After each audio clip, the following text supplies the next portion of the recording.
one of the real centerpieces in the new curriculum around the global subject is the introduction of the global experience requirement. So we now require every single student to go to a country where they did not grow up, where they have not had significant work experience, preferably sometime in their first year or else shortly into their second year.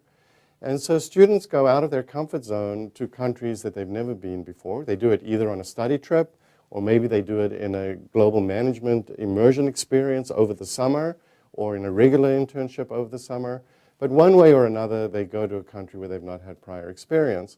And what we have found, which has far exceeded my expectations, is of course the student has their own experience in these countries. But more importantly than that, each of them brings a different experience back to the GSB. So this student will have been in Brazil, somebody else will just have been to China, somebody else will have been to Guatemala.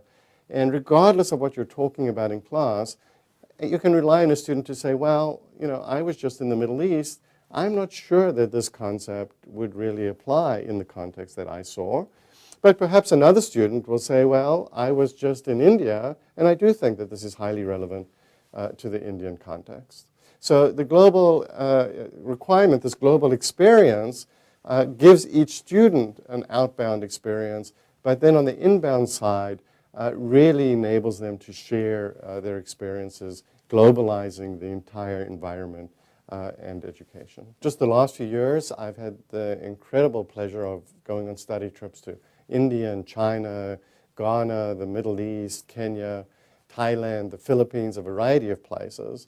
And out of those trips have come several cases that I was able to write on companies in those countries, which I've then brought back either into elective courses or in some cases into the required principles and foundations courses.